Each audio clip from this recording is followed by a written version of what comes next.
আজকের ভিডিওর টপিকটি হচ্ছে যে ভাইয়া আমি ফ্রিল্যান্সিংয়ে নতুন, আমার আসলে কোনো অভিজ্ঞতা নেই, আমার আসলে একটা পরামর্শ দরকার, আপনি পরামর্শ দিন।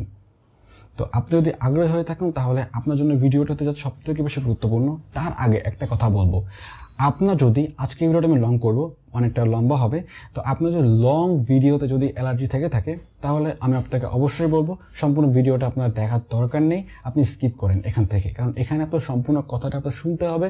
আমি আপনাকে অনুরোধ করব যারা যারা সম্পূর্ণ কথা শুনবেন তো শুধুমাত্র তারাই এখানে ভিডিওতে থাকেন, আর আদারওয়াইজ আপনি চাইলে এখন স্কিপ করে নিতে পারেন। তো একটা অনুরোধ করব, আপনি অবশ্যই সম্পূর্ণ ভিডিওটাই দেখবেন। এখানে অনেক অনুপ্রেরণাদায়ক কোনো কথা বলেছি এবং এই ভিডিও থেকে আপনার অনেক কিছু মেসেজ দেওয়ার চেষ্টা করেছে যেগুলো আসলে প্রত্যেকটা নতুন নতুন বিগিনার্স ফ্রিল্যান্সারদের খুবই দরকার। তো যার কারণে আপনার সম্পূর্ণ ভিডিওটাই আপনাকে দেখতে অনুরোধ করছি, এবং সম্পূর্ণ ভিডিওটা দেখে যদি আপনার ভালো লেগে থাকে অবশ্যই আপনার বন্ধু বান্ধবের মধ্যে শেয়ার করবেন, তাদেরও জানার সুযোগ করে দেবেন। অনুপ্রেরণাদায়ক যে সমস্ত কথা রয়েছে আমি এই ভিডিওর মধ্যে বলার চেষ্টা করেছি। তো আমরা চেষ্টা করব একটু শেয়ার করার, কারণ হচ্ছে আপনাদের বন্ধু বান্ধব সবাইকে জানার সুযোগ করে দেওয়াটাই হচ্ছে আপনার দায়িত্ব। তো আজকে ভিডিওটা শুরু করছি, সো লেটস গেট স্টার্টেড।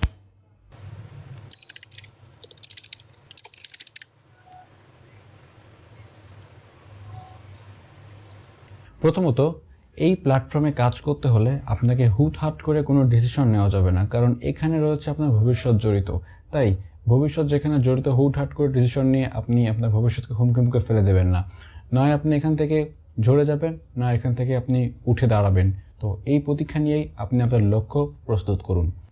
এই প্ল্যাটফর্মে অর্থাৎ এই ফ্রিল্যান্সিং ইন্ডাস্ট্রির মধ্যে টিকে থাকতে হলে আপনাকে অবশ্যই ধৈর্যশীল হতে হবে এবং আপনাকে ধারাবাহিকতা ধরে রাখতে হবে, আর অবশ্যই তো পরিশ্রম তো করতেই হবে। এরপর আমি আপনাকে কিছু প্রশ্ন করব, সেটা হচ্ছে আপনি কি এই প্ল্যাটফর্মে সাময়িক সময়ের জন্য এসেছেন নাকি দীর্ঘ সময় ধরে কাজ করার জন্য এসেছেন? যদি সাময়িক সময়ের জন্য এসে থাকেন তাহলে আমি আপনাকে একটা পরামর্শ দিব যে আপনি এই ফ্রিল্যান্সিং প্ল্যাটফর্মে সময় নষ্ট না করে চাকরির জন্য প্রস্তুতি নিন, সেটা সবথেকে বেশি ভালো হবে। কারণ এইখানে কাজ করতে হলে প্রচুর পরিমাণে ধৈর্য প্রয়োজন হবে, সময়ের প্রয়োজন হবে। আর আমাদের একটা কথা মনে রাখতে হবে যে শুধুমাত্র মে জুন মাসে শুধু গরম থাকবে না, গরম থাকবে আমাদের যে পুরো 12 মাসই। তো সেইটা মাথায় রেখে আপনাকে পুরো 12 মাসেই আপনাকে কন্টিনিউয়াসলি কাজ করে যেতে হবে, পরিশ্রম করে যেতে হবে, যতক্ষণ না পর্যন্ত এখান থেকে সফলতার মুখ আমরা না দেখতে পারি। প্রথমত, এই ফ্রিল্যান্সিং সেক্টরে রয়েছে নানান ধরনের কাজ। আমরা হয়তো যারা ফ্রিল্যান্সিং কাজ করতে শিখতেছি বা নতুন যারা এসেছি তারা অনেকে অনেক কাজের নামও জেনেছি। তো আমি মনে করছি আপনি কোনো নাম জানেন না, কোনো কাজ আপনি এখান থেকে দেখেননি বা নাম শোনেননি, আজকেই নতুন। সেক্ষেত্রে আমি আপনাকে সাজেস্ট করব, প্রথমত গুগল করবেন। গুগলে বলবেন যে লিস্ট অফ ফ্রিল্যান্সিং জব। আপনি ফ্রিল্যান্সিং জবে কিছু তালিকা দেখবেন, সেখানে আপনি উদাহরণস্বরূপ দেখতে পারবেন যে web design development, graphic design, animation, digital marketing ইত্যাদি, এরকম আরও অনেক কিছু দেখতে পারবেন। আপনি এখান থেকে প্রত্যেকের টপিকই আপনি আলাদা করে নোট ডাউন করুন এবং প্রত্যেকের টপিক আলাদা করে লিখে আপনি প্রত্যেকের টপিক আলাদা আলাদা স্পেসিফিকভাবে আপনি ইউটিউবে সার্চ করুন যে এই কাজটা করতে কেমন, এই কাজটার ভবিষ্যৎ কেমন, এই কাজটা কি আমার জন্য পারফেক্ট কিনা, এই কাজটা আমি করতে পারবো কিনা, এই সব কিছু একটু রিসার্চ করুন। আপনি রিসার্চ করবেন, কে যে যাই বলুক না কেন, অর্থাৎ তো আপনাকে যদি কেউ বলে যে তুমি এই কাজটা করো, তুমি ওয়েব ডিজাইন ডেভেলপমেন্ট করো অথবা তুমি গ্রাফিক ডিজাইনে কাজ করো, আপনি সেটা কোনোভাবে শুনবেন না, কারোর কোনো কথা শুনবেন না। আগে আপনি রিসার্চ করবেন যে কোন কাজটা আপনার জন্য পারফেক্ট। আপনি আপনার মনকে আগে প্রাধান্য দিবেন। আপনার মন যেই কাজটা করতে বেশি আগ্রহ পোষণ করবে আপনি সেই কাজটার দিকে ঝাঁপ দিবেন। কারণ দেখা যাচ্ছে যে আপনার বড় ভাই হোক বা আপনার কেউ হয়তো আপনাকে বলেছে যে আপনি এই কাজটা করেন, এই কাজটা করলে ভালো হবে, আপনি সেই কাজটাই তার কথা মতো শুনে প্রথম থেকে আপনি বুঝবেন না, সেই কাজটা আপনি অবশ্যই কিন্তু পিক করে নেবেন এবং সেই কাজটা করবেন। কিন্তু আলটিমেটলি দেখা যাবে যে কিছুদিন পরে অর্থাৎ দেখা যাচ্ছে আপনি 4 মাস 5 মাস কাজ করতেছেন কিন্তু আপনার কাজের প্রতি একটা অনাগ্রহতা সৃষ্টি হয়ে যাচ্ছে, আপনার কাজের প্রতি আগ্রহ হারিয়ে ফেলছেন, কারণ ওই কাজটা কিন্তু আপনার মন থেকে পছন্দ করেননি। আপনার মন থেকে পছন্দ করার জন্য আমি আপনাকে বলছি যে কয়টি কাজ আপনি প্রথমত লিস্ট করবেন, সেই কয়টি কাজ আপনি আলাদাভাবে সার্চ করবেন এবং সেই কয়টি কাজ আপনি দেখবেন যে এইগুলো কাজ কেমন, এই কাজগুলো করতে কেমন, কত সময় লাগে বা শিখতে কত সময় লাগে, এই কাজটা কোনটা সবথেকে বেশি ভালো হয়, সেই পারফেক্ট কাজটি আপনি চুজ করুন। আর অবশ্যই কাজ শেখার সময় আপনি আগ্রহটা ধরে রাখবেন। আপনি ফ্রিল্যান্সিং থেকে ইনকাম করবেন, তার বিপরীতে আপনি তো অবশ্যই অভিজ্ঞতা অর্জন করবেন, তা না হলে তো কোনো কাজই হবে না, তাই নয় কি? তো যদি আপনি উপার্জন করতে চান তাহলে আপনাকে অবশ্যই ফোকাস দিতে হবে আপনার অভিজ্ঞতা ইমপ্রুভ করার জন্য। তো এইটা আমি আপনাকে বলবো, প্রথমে অভিজ্ঞতাটাকে আপনি ইমপ্রুভ করেন। অভিজ্ঞতার লিস্টগুলো বলেছি, এইগুলো আপনি রিসার্চ করুন, তখনই আপনার সার্থক হবে আপনার এই রিসার্চ করার।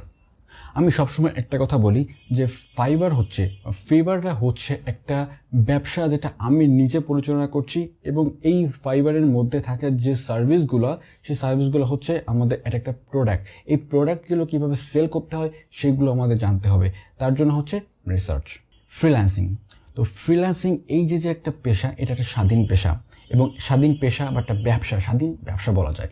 এই স্বাধীন ব্যবসার মালিক আমি নিজে। এখন যেহেতু আমার পূর্ববর্তী কোনো অভিজ্ঞতা না থাকার কারণে আমি আসলে এই ব্যবসাটা কীভাবে সঠিকভাবে পরিচালনা করতে হয় সেটি আসলে আমরা দিক নির্দেশনা খুঁজে পাই না। আর এটার মূল কারণ হচ্ছে আমাদের রিসার্চের অভাব প্রথমত। দেন হচ্ছে আমরা এই ব্যবসাটা কিভাবে পরিচালনা করতে হবে, একটা ক্লায়েন্টের সাথে কীভাবে প্রজেক্ট ডিল করতে হবে, কমিউনিকেশন করে আমাদের কীভাবে একটা প্রজেক্ট ধরতে হবে, এই সম্পর্কে কোনো ধারণা থাকে না। তাছাড়া এই ব্যবসার বিভিন্ন জায়গায় আমরা যদি কোনো নিয়ম, ধরুন একটা ব্যবসা একটা নিয়ম যদি কাজ না করে, তার অন্য একটা নিয়ম অ্যাপ্লাই করে, সেই রকম আপনার ব্যবসাতে একটা স্ট্র্যাটেজি কাজ করতেছে না, আপনি অন্য একটা স্ট্র্যাটেজি অ্যাপ্লাই করবেন। তো এই যে ক্যাপাবিলিটিটা প্রথম দিকে কিন্তু নতুন ফ্রিল্যান্সারদের কিন্তু হয় না। তো এই বিষয়টা নিয়ে জন্য আপনি আসলে একটু রিসার্চ করবেন। আপনার এই কাজকে আরও ইমপ্রুভ করার জন্য অবশ্যই আপনি বিভিন্ন জায়গায় আপনি ঘাটাঘাটি করবেন, রিসার্চ করবেন। তাছাড়া আপনি চাইলে বইও পড়তে পারেন এই সমস্ত বিষয় নিয়ে। এমন একটা বই আমি আপনাকে যদি বলি, যেমন আপনি এরকম অনেক আছে বই আপনি চাইলে পড়তে পারেন, সেটা হচ্ছে যে রবার্ট কিওসাকি একটা বই আছে, রিচ ড্যাড এবং পোর ড্যাড। তো এইটা আমরা থেকে জানতে পারি যে জেনেছি যে এখানে যারা গরিব, রিচ ড্যাড বলতে বোঝানো হচ্ছে যে ধনী বাবা, এবং পোর ড্যাড বলতে বোঝা হচ্ছে এখানে যে গরিব বাবা। এখন ধনী বাবার এখানে দায়িত্বটা কি, ধনী বাবা কি কি কাজ করে, আর গরিব বাবা আসলে কি কি কাজ করে, এই সম্পর্কে এই বইটিতে অনেক কিছু লেখা আছে। আপনি চাইলে এটা পড়তে পারেন, এটা ফ্রিতে অনলাইন সোর্স পাওয়া যায়। আপনি রিচ ড্যাড পোর ড্যাড এটা যদি PDF বই আপনি চান গুগলে, আপনি এটা থেকে পেয়ে যাবেন। এরকম আর অসংখ্য বই আছে, এখান থেকে আপনি অনেক নলেজ গ্যাদার করতে পারেন। আপনি অবসর সময় এইগুলো সম্পর্কে একটু ঘাটাঘাটি করতে পারেন, এগুলো একটু পড়তে পারেন, সেক্ষেত্রে আপনার নলেজটা বৃদ্ধি পাবে, আপনার নতুন নতুন কাজ করার আগ্রহ বাড়বে। তাছাড়া আপনি বিভিন্ন মোটিভেশনাল যে সমস্ত স্পিচগুলো আছে সেগুলো একটু শোনার চেষ্টা করবেন, সেগুলো শুনলে আপনার কাজের প্রতি আগ্রহটা বাড়বে। আপনার কাজটাকে প্রতিনিয়ত কন্টিনিউয়াস ধরে রাখার জন্য ফিউচারে অনেক আপনি আগ্রহ পাবেন যে আপনার এই কাজটা করলে এই করব, আমার একটা লক্ষ্য থাকবে, এবং সেই কথাগুলো শোনার পর লক্ষ্যটাকে অনেক স্ট্রং হয়ে যাবে, যেটা আমরা পরবর্তীতে যখন কাজ করতে যাব তখন আমরা আসলে এই সুবিধাটা পাবো। সব কিছু যেমন ভালো মন্দ আছে, ফ্রিল্যান্সিংয়ে ভালো মন্দ আছে। তার মধ্যে কিছু বিষয়গুলো উল্লেখযোগ্য হচ্ছে, আমরা যখন সুবিধার কথাটা বলি প্রথমত, তো সুবিধাটা হচ্ছে যে আমরা প্রথমত ফ্রিল্যান্সিং মার্কেট প্লেসে যখন কাজ করি তখন বায়ারদের সাথে আমরা প্রতিনিয়ত কমিউনিকেশনগুলো করি, সেক্ষেত্রে আমাদের যে কমিউনিকেশন স্কিলটা এটা ইমপ্রুভ করে, আমাদের অনেক কাজ করার আগ্রহ বাড়িয়ে তোলে। আর যদি এর অসুবিধাগুলো বলি, যদি অসুবিধাটা বেশিও বলা যায়, তো সেটা হচ্ছে যে দেখা যাচ্ছে নতুন ফ্রিল্যান্সিং যখন মার্কেট প্লেসে আছি, তো এই সমস্ত মার্কেট প্লেসে থাকে অনেক নিয়ম কানুন থাকে, যেগুলো নিয়ম কানুন যদি আমরা না মেনে চলি সেক্ষেত্রে আমাদের অ্যাকাউন্টগুলো সাসপেন্ড করে। তাছাড়া আমাদের বিভিন্ন বায়ার্স আছে যারা আসলে আমাদের পিওরলি অর্ডারটা না দিয়ে তারা বলে যে আমি একটা মেসেজ দিচ্ছি, এই মেসেজে ইনবক্সটা ওপেন, বা এই ইমেজ দিচ্ছি, ইনবক্সটা ওপেন করো, এখানে আমার রিকোয়ারমেন্ট লেখা আছে, তো এই রিকোয়ারমেন্ট অনুযায়ী তুমি একটা আমাকে প্রজেক্ট করে দাও, সেটা হচ্ছে অফলাইনে সেটা করে দাও। এভাবে অনেক আপনাকে প্রপোজাল দিবে, কিন্তু এইগুলো আপনি কখনো অ্যাকসেপ্ট করবেন না। আপনাকে অবশ্যই তাকে বলবেন যে বিষয়টা আমি এভাবে করতে চাই না, আপনি আমাকে ফাইবারে প্রথমত অর্ডার সাবমিট করুন, দেন আমি অ্যাকসেপ্ট করবো, দেন আমি আপনার কাজটি স্টার্ট করবো। এটা সম্পূর্ণ ফাইবার থ্রুতে আমরা করবো, ফাইবারের বাইরে আমরা কোনো কাজ আপনার করতে পারবো না। তো এইটা বিষয় রয়েছে। তাছাড়া নতুন যখন আসি তখন আমাদের নতুন নতুন বিষয়গুলো সম্পর্কে ধারণা থাকে না, এইগুলো একটু ঘাটাঘাটি করা। যদিও ফাইবার অ্যাকাউন্ট কীভাবে নষ্ট হয়, ফাইবার অ্যাকাউন্টের কী কী কারণে নষ্ট হয় সেগুলো নিয়ে একটা ভিডিও টিউটোরিয়াল তৈরি করা আছে, আই বাটনে ক্লিক করে দেখতে পারেন। তাছাড়া ফাইবার সংক্রান্ত অনেক বিষয় টিউটোরিয়াল, যেগুলো টিপস অ্যান্ড ট্রিক্স বলা যায়, SEO করার বিষয়, ফাইবার নিয়ে অনেক বিষয়গুলো আমি আমার ফাইবার প্লেলিস্টের মধ্যে অলরেডি অনেক ভিডিও প্রকাশিত করেছি, আপনি চাইলে সেগুলো দেখে আসতে পারেন। অনেক মূল্যবান বিষয়গুলো আমি আপনাদের শেয়ার করছি, ভবিষ্যতে আরও মূল্যবান কিছু টিপস আপনাদের মাঝে শেয়ার করবো, সেগুলো আপনাদের কাজে লাগবে। এখন কথা বলা যাক ফ্রিল্যান্সিং মার্কেট প্লেসে কাজ করতে হলে কোথায় কাজ করব। তো ফ্রিল্যান্সিং মার্কেট প্লেসে কাজ করতে হলে আপনি অনেক মার্কেট প্লেস পেয়ে যাবেন। তার মধ্যে উল্লেখযোগ্য হচ্ছে freelancer.com, upwork.com, fiverr.com, peopleperhour.com। এই সকল একটি মার্কেট প্লেস। এই মার্কেট প্লেসে আপনি চাইলে আপনার যে স্কিলটি আছে সেই স্কিলটি প্রোভাইড করার মাধ্যমে উপার্জন করতে পারেন। তো স্কিলটি কীভাবে আপনি উপার্জন করবেন সেক্ষেত্রে আপনাকে আগেই স্কিলে ডেভেলপ করে আসতে হবে, দেন হচ্ছে আপনি এই মার্কেট প্লেসে অ্যাকাউন্ট তৈরি করবেন। এখন অনেকে বলতে পারেন যে ভাই প্রত্যেকটা মার্কেট প্লেসে যদি অ্যাকাউন্ট রাখি বা প্রত্যেকটা মার্কেট প্লেসে যদি কাজ করি অসুবিধা হবে কিনা। ভাইয়া কোনো অসুবিধা নেই, আপনার এখানে আইপি জনিত কোনো সমস্যা হবে না।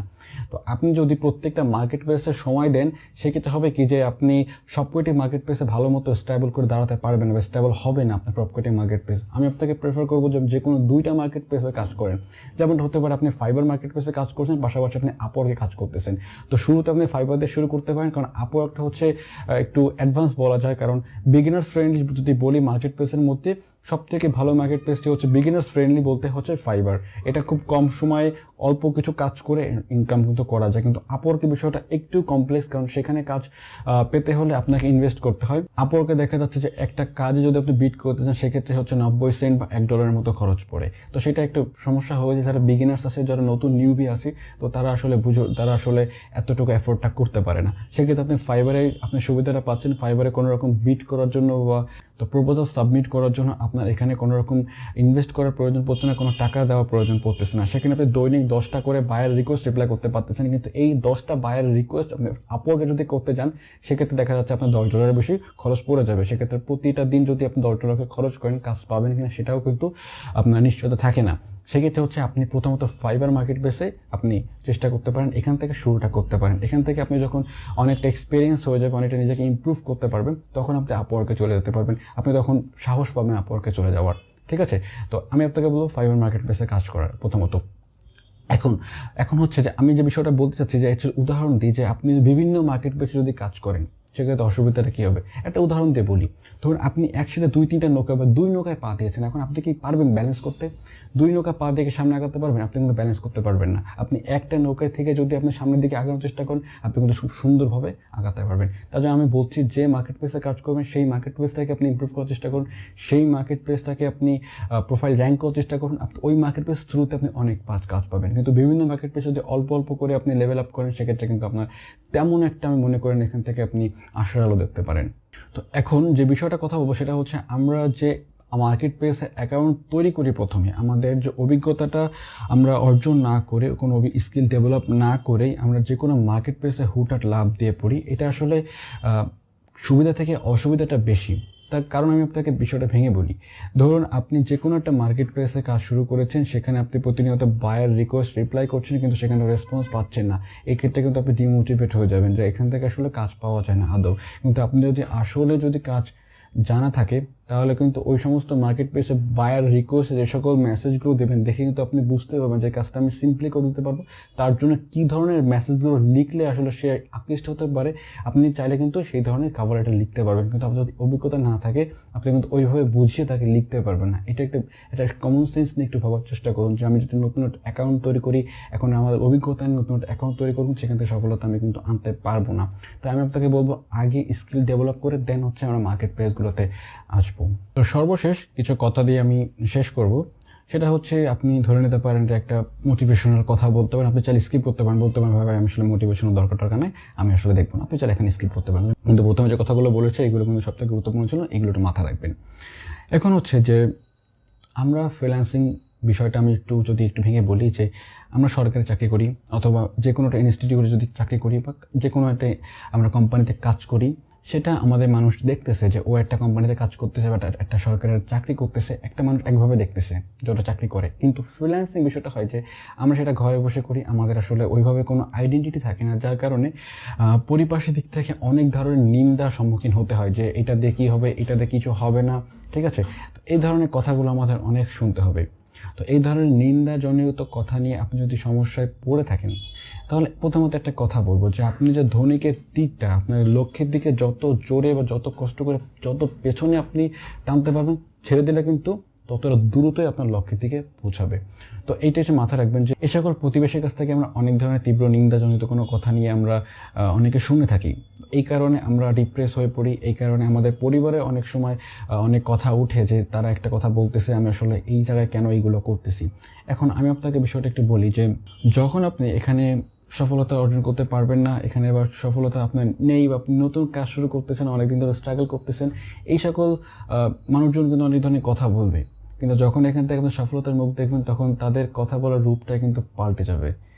তো এখন আপনাদের মাঝে একটা গল্প বলি, সেটা হচ্ছে, তো গল্পটি গুরুত্বপূর্ণ, একটু হলেও ইম্পর্টেন্ট আপনাদের জন্য, সবার জন্য গুরুত্বপূর্ণ। আসলে এখানে আমি কি মেসেজটা দিতে চাচ্ছি এটা একটু বোঝার চেষ্টা করুন। আসলে একটা মেসেজ দিতে চাচ্ছি এখানে আসলে একটা, সেটা হচ্ছে যে একটি গ্রামে একজন কৃষক এবং তার ছেলে বসবাস করতো। তো তাদের সেই গ্রামে ছিল কিছু ঘোড়া, কিছু হাঁস মুরগি এবং কিছু গরু ছাগল, এগুলো ছিল। তো একদিন সেই কৃষকের ছেলে সে তাদের একটা ঘোড়া নিয়ে বনে চলে যায়, এবং বনে চলে যাওয়ার পর সেই ঘোড়াটা আনফর্চুনেটলি হারিয়ে যায়, এবং সে তখন বাসায় ফিরে তার বাবাকে বলে যে আসলে আমি ঘোড়াটা হারিয়ে ফেলেছি। এখন তার বাবা তখন কিছু বলেনি, যে হতেই পারে, যে হয়েছে, ভাগ্যের লিখন ছিল। তো তাৎক্ষণিক পরিবার আশেপাশের মানুষজন তাকে বলে করছে যে তোমার ছেলে যেটা করেছে আসলে ঠিক করেনি, সে একটা ঘোড়া এভাবে হারিয়ে ফেলেছে, এভাবে তাকে একা একা ঘোড়া নিয়ে যাওয়া ঠিক হয়নি, এই কথাটা বলেছে। ঠিক তার 5 দিন পরে সেই ঘোড়াটি আরও 3টা ঘোড়া নিয়ে তাদের বাসায় আসলো। আসার পর দেখছে যে একসাথে 3টা ঘোড়া আসছে, তখন সে ছেলেটা খুশি, তাই কৃষকটা খুশি। এখন পাড়া প্রতিবেশী তখন আবার বলা করছে যে ছেলেটা অনেক ভাগ্য ভালো, সে একটা ঘোড়া পরিবর্তে 3টা ঘোড়া পেয়েছে, তোমরা অনেক লাকি। তখন তাদের কিন্তু কথা চেঞ্জ হয়ে গেল, যখন এখান থেকে একটা ভালো কিছু আসলো তাদের কথা চেঞ্জ হয়ে গেল। দেন আবার একদিন সেটা হচ্ছে যে সেখান থেকে 3টা ঘোড়া থেকে একটা ঘোড়া নিয়ে সেই ছেলেটি আবার মাঠে চলে যায়, এবং সেখানে একটা অ্যাক্সিডেন্ট হয়, যার কারণে সেই অ্যাক্সিডেন্টে সেই ছেলেটার পাটা ভেঙে যায়। সে যখন বাসায় আসে তার বাবা আসলে বিষয়টা মেনে নেয়, এবং তখনই পরিবেশে সেই পাড়া প্রতিবেশীরা আবার বলে করে এভাবে ছেলেটা আসলে যাওয়ার ঠিক হয়নি, তোমার আসলে এটা করা ঠিক হয়নি, উচিত হয়নি, এই ধরনের অনেক কথা কিছু বলতেছে। তখন বাবা সেটা মেনে নেয় যে আসলে ঠিক আছে, এটা ভাগ্যের লিখন ছিল, যা হবার হয়েছে। তো কিছুদিন পর মফস্বল থেকে কিছু সেনাবাহিনীরা আসে বা সৈনিক আসে, তারা বলে এই গ্রামে যত যুবক ছেলেরা আছে তো তাদেরকে আমরা নিয়ে যাব, আমাদের সেনাবাহিনীতে ক্যাম্পিং করব, তারা আমাদের সেনাবাহিনীতে যোগদান করবে এবং ভবিষ্যতে দেশেরও যুদ্ধ করবে। তো তাদের জন্য সেই গ্রাম থেকে অনেক যুবক ছেলেদেরকে নিয়ে যাওয়া হয়, এবং তারা নিয়ে যায়, কিন্তু ওই ছেলেটাকে নিতে পারে না। কারণ ওই কৃষকের ছেলেটাকে নিতে পারে না, তার কারণ হচ্ছে সেই ছেলেটা তো পাটা ভাঙা, তো সে কীভাবে যুদ্ধ করবে, সে কীভাবে এখানে দৌড়োদৌড়ি করবে, তাই না? তো আলটিমেটলি কিন্তু সে যেতে পারেনি আর। তো যার কারণে সেই কৃষকের কাছে সেই সমস্ত পাড়ার প্রতিবেশীগুলো আবার আসে এবং তাকে বলে যে তোমার ছেলেরা আসলে অনেক ভাগ্যবান, সে এমন একটা সময় এই যে অ্যাক্সিডেন্টটা হয় যার কারণে তার পাটা ভেঙে যায়, আর যেহেতু আলটিমেটলি তার পাটা ভাঙার সাথে যেতেই পারবে না, তাকে সেভাবে নেয়ও নি। তো যার কারণে কৃষকের ছেলে কিন্তু কৃষকের কাছেই থেকে গিয়েছে। তো তারা আসলে আফসোস করে যে আসলে আমাদের ছেলেটা ছিল, তারা আসলে এভাবে চলে গিয়েছে, তো তোমরা আসলে অনেক ভাগ্যবান। তো দেখুন, এইখানে একটা যে মেসেজটা আমি আপনাদের মধ্যে দিতে চাচ্ছি সেটা হচ্ছে যে ভালো সময় থাকলে এরকম প্রতিবেশীরা অনেক ভালো ভালো কথা বলবে, আর যখন খারাপ সময় থাকবে তখন এই সমস্ত প্রতিবেশীরা নিন্দার ঝড়ে উড়াতে থাকবে আমাদের। তো এই সকল বিষয়গুলো একটা মাথা রাখতে হবে। একটা মেসেজ দেওয়ার চেষ্টা করলাম, আসলে ভিডিওটা ভালো লেগেছে এবং লং করেছি, এবং বিষয়টা আপনাদের মাঝে একটু মোটিভেশনাল কথা বলে আসলে আপনাদের ভিতর থেকে একটু অনুপ্রেরণা জাগানোর চেষ্টা করছি। তো আশা করছি আপনাদের ভালো লেগেছে। যদি ভালো লেগে থাকে অবশ্যই একটু লাইক আমাদের জন্য দেবেন, আর যদি বেশি ভালো লেগে থাকে সাবস্ক্রাইব তো করবেন, জোর করবো না, সাবস্ক্রাইব যদি করতে পারেন, অসুবিধা নেই। তো আজকে ভিডিওটা এই পর্যন্ত, পরবর্তী ভিডিও দেখার জন্য আমার জন্য সেই পর্যন্ত স্টে সেফ। আসসালামু আলাইকুম।